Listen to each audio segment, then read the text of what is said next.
मसला अब ये है कि बांग्लादेश उनको आगे दिखा रहा है कि जो उनके अब्बू हैं। एक इन्फिल्ट्रेटर घुस रहा था जिसका नाम था अनवर हुसैन। ये बेसिकली एक काउ स्मगलर था।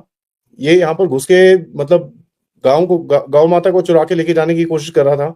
उसको बीएसएफ ने कल गोली मार दी है। सच ये है, सच्चाई ये है कि बांग्लादेश लगता है कि अपनी हिस्ट्री और अपना पास्ट भूल गया। आपको ये भी जान के हैरानी होगी कि बहुत सारे बांग्लादेशी जो भारत में रह रहे हैं वो ऑलरेडी एक हाफ फ्रंट वॉर के लिए रेडी है। देखिए, जो हकीकत है वो ये है कि ना तो बांग्लादेश और ना पाकिस्तान दोनों मिलके भी इकोनॉमिकली जो है ना वो नहीं पहुंच सकते इंडिया तक। ना टेक्नोलॉजी में उनकी ऑटोमोबाइल इंडस्ट्री, उसके बाद उनकी जो सॉफ्टवेयर इंडस्ट्री है। लोगों को हैरानी ये हो रही है कि ये बांग्लादेशी तो था जिसने इंडियन फौज को बुलाया था कि हमारा मुल्क बनवा दो, हमें जो है वो मार पड़ रही है पाकिस्तान से। एक चीज जो हमने नहीं भूलनी वो ये है कि हराम प्रोडक्ट्स का बायकॉट, नाज़रीन, ये जारी है मुहिम बड़े जोरों शोर से। अब हम यहाँ प्रोटेस्ट करते हैं इसराइल के खिलाफ, इंडिया के खिलाफ, मोदी के खिलाफ। मुस्लिम कंट्री से हिजाब बैन कर रही है। आपको पता है ताजिकिस्तान ने तो हद कर दी, फाइन कह रहे हैं कि जो औरत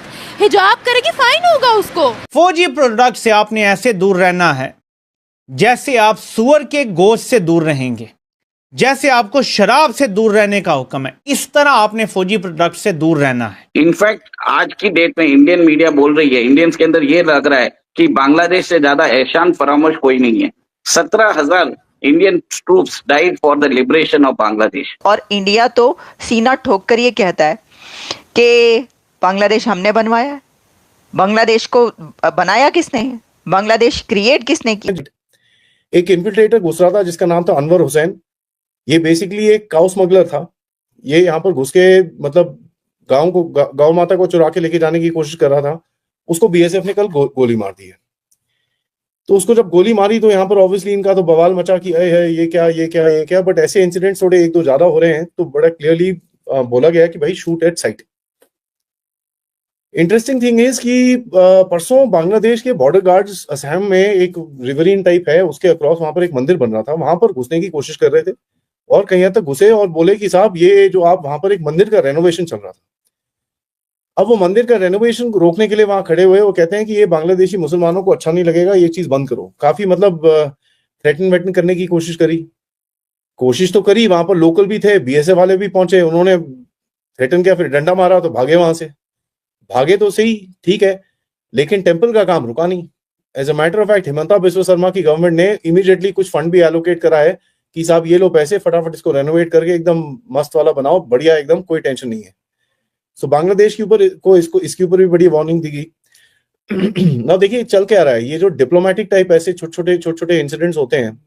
बांग्लादेश में झंडा जलाने की बात की जाती है, भारत के अंदर एक एम्बेसी के अंदर बांग्लादेश के अटैक हो जाता है। अटैक क्या होता है, वहां पर काफी जबरदस्त प्रोटेस्ट होता है। ये यहाँ पर आके एक ऐसे छोटी सी प्रोवोकेशन करेंगे, यहाँ से हमारी तरफ से कुछ प्रोवोकेशन होगी, किसी को गोली मारी जाएगी, ये होगा। दिस इज बेसिकली वो बोलते हैं ना, धीरे धीरे करके उसका वॉल्यूम बढ़ा रहे हैं इस सिचुएशन का।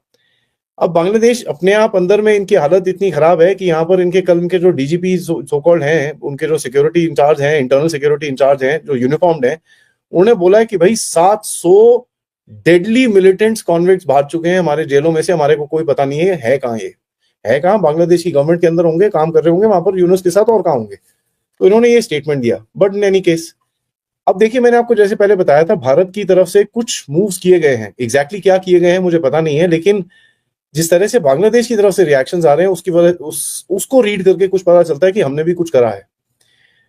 I don't know exactly what is happened. मेरे को ये पता है कि ईस्ट में कुछ एक्सरसाइज चल रही थी एयर की। नाउ एयर की वजह से इन लोगों ने कुछ मूवमेंट्स करी हैं जो बाहर लीक हुई हैं। इनके पास एक बायरटर जो टर्किश TB2 ड्रोन है, उसको इन लोगों ने एक्टिवेट करा है, और ये पता चल रहा है कि भाई पाकिस्तानी पायलट्स कुछ हैं वहां पर जो ट्रेनिंग के मतलब जो ट्रेन्ड पायलट्स हैं, वो वहां पर जाके ये थोड़ी सर्वेलेंस इनके साथ कर रहे हैं। चक्कर क्या हुआ है कि बांग्लादेशियों को ये करीब 6-8 महीने पहले मिले थे, तो इतने ट्रेंड होंगे नहीं इसके ऊपर।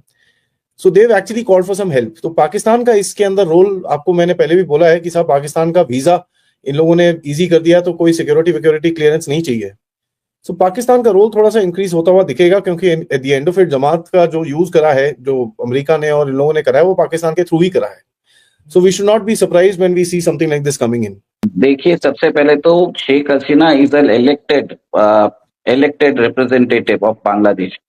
जब 2009 में उनकी सरकार आई थी, बांग्लादेश की पर कैपिटा इनकम $698 थी और अभी उनकी पर कैपिटा इनकम 2400 USD है। तो एक टाइम पे तो इंडिया से भी बेहतर हो चुकी थी उनकी पर कैपिटा इनकम। अब बांग्लादेश को सोचना पड़ेगा कि उसको ईस्ट पाकिस्तान बनना है या जर्नलिस्तान बनना है, क्या बनना है, उनको सोचना पड़ेगा। और मेरे हिसाब से पाकिस्तान को बहुत ही अच्छा अपॉर्चुनिटी मिल गया है कि वो बांग्लादेश के अंदर जिस हिसाब से रेडिकल बढ़ा रहे हैं, मेरा ये मानना है कि Pakistan is deeply involved with the Yunus regime.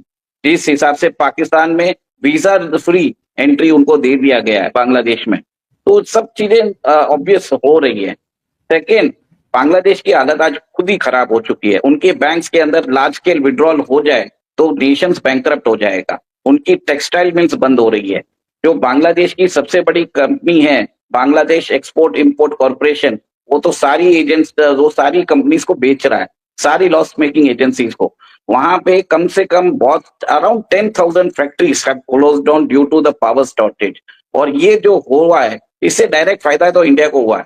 बस एक और एक चीज है कि टेक्सटाइल एक्सपोर्ट्स जो इंडिया से है वो बढ़ जाएंगे। सेकेंड, सिक्योरिटी चैलेंज तो डेफिनेटली है, वो हमेशा ही रहा है, क्योंकि फॉरेस्ट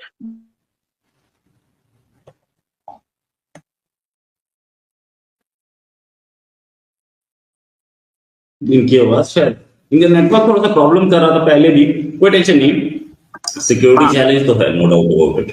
सिक्योरिटी चैलेंज डेफिनेटली है इंडिया को, एंड पर फेंसिंग का काम चालू हो चुका है।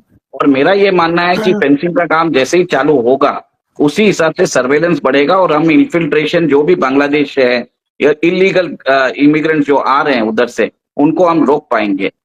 और एक और एक चीज आरजू जी, पाकिस्तान बांग्लादेश को सीखना चाहिए पाकिस्तान से कैसे लोगों को बेवकूफ बना सकते हैं, प्यार से, मीठी चुरी से। बांग्लादेश जो कर रहा है सीधे आपके खंजर मार रहा है आपके सीने पे।